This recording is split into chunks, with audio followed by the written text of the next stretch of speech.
নমস্কার, সবাইকে স্বাগত জানাচ্ছি আমার চ্যানেলে। Welcome to my channel struggle of INA led by নেতাজিতে। আর আমি আপনাদের সঙ্গে মৃন্ময় ব্যানার্জি। ভোটের দামামা বেজে গেছে, রাজনৈতিক দলগুলো প্রচার শুরু করে দিয়েছে, মানে বেশ একটা জমজমাট ব্যাপার।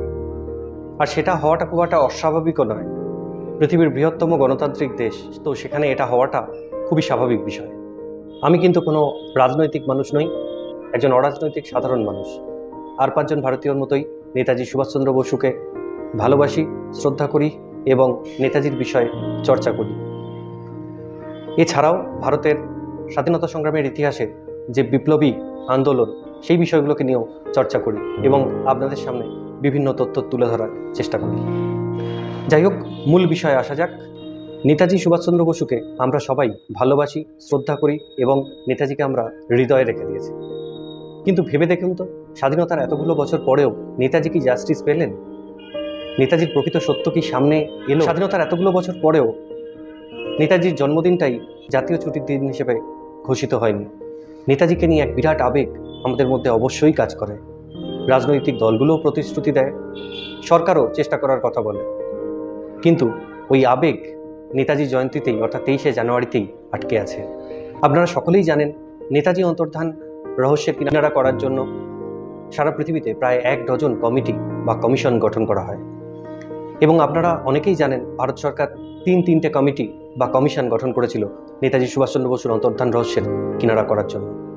একদম শেষ যে কমিশন, অর্থাৎ জাস্টিস মুখার্জি কমিশন, তিনি পরিষ্কারভাবে বলে গেছিলেন যে 1945 সালের 18ই আগস্ট বিমান দুর্ঘটনায় নেতাজির মৃত্যু হয়নি এবং কোনো বিমান দুর্ঘটনাই সেদিন ঘটেনি।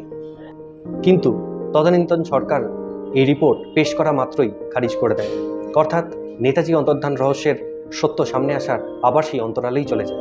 গুটি কতক মানুষ যারা নেতাজি সত্য সামনে আনার জন্য লড়াই করছেন, তাদের মধ্যে অন্যতম বিশিষ্ট নেতাজি গবেষক ডক্টর জয়ন্ত চৌধুরী বেশ কিছুদিন ধরে নো নেতাজি নো ভোট বলে আওয়াজ তুলে সোচ্চার হয়েছেন। এবার আপনাদের মনে হতে পারে, হঠাৎ করে এই নো নেতাজি নো ভোট এর মানেটাই বা কী? আমি বুঝিয়ে বলছি সেই মানে আপনাদের, বা এর প্রয়োজনীয়তাই কী ছিল। দেখুন, নেতাজি অন্তর্ধান রহস্যের জন্য এতগুলো কমিটি বা কমিশন কেন গঠন করতে হলো? সাধারণত কোনো বিষয় তদন্তের জন্য তো একটিই কমিটি বা কমিশন গঠন করা হয়। তার মানে এটা পরিষ্কার যে সম্পূর্ণভাবে নেতাজির সত্য পুরোপুরিভাবে প্রকাশিত হয়নি, বা আমাদের সামনে সেই সত্য আসেনি এখনো। এই নো নেতাজি নো ভোট এর মাধ্যমে রাজনৈতিক দলগুলোর কাছে এই আসন্ন সাধারণ নির্বাচনে একটা আবেদন বলতে পারেন, যাতে তারা তাদের ইলেকশন ম্যানিফেস্টোতে নেতাজি বিষয়ক ইস্যুগুলোকে তুলে ধরে।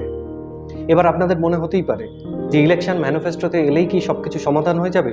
না, হয়তো সমাধান হয়ে যাবে না রাতারাতি, কিন্তু এটা ঠিক যে ইলেকশন ম্যানিফেস্টোতে নেতাজি বিষয়ক ইস্যুগুলো এলে পরবর্তীকালে রাস্তাটা খুলে যাবে এবং ভোট পরবর্তী সময় এবং পরবর্তীকালে এই দাবিগুলো জানানোর জোরালো একটা সম্ভাবনা বা রাস্তা তৈরি হবে।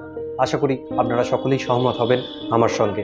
আমরা যারা নেতাজি প্রেমী মানুষ, সাধারণ মানুষ, নেতাজি বিষয়ক চর্চা করি এবং সোশ্যাল মিডিয়ায় বিভিন্ন রকম তথ্য তুলে ধরে সত্য সামনে আনার সামান্যতম চেষ্টা করি, তাদের সবাইকে একত্রিত হওয়ার আহ্বান জানাচ্ছি এবং নো নেতাজি নো ভোট, আসুন আমরা সকলে মিলে একসাথে সোচ্চার হই নো নেতাজি নো ভোট। এর মধ্যে কোনোভাবেই রাজনীতি খুঁজবেন না। আমি একদমই একজন অরাজনৈতিক ব্যক্তি, আর শুধুমাত্র কোনো রাজনৈতিক দল বা কোনো সরকারকে দোষারোপ করার জন্য এই বিষয়টি নয়। কারণ রাজ্য সরকারই বলুন আর কেন্দ্রীয় সরকারই বলুন, কিছু কাজ তো অবশ্যই হয়েছে। সে নেতাজির ফাইল প্রকাশের বিষয়গুলোই হোক বা ইন্ডিয়া গেটে নেতাজি মূর্তির উন্মোচনই হোক, কিছু কাজ তো অবশ্যই হয়েছে।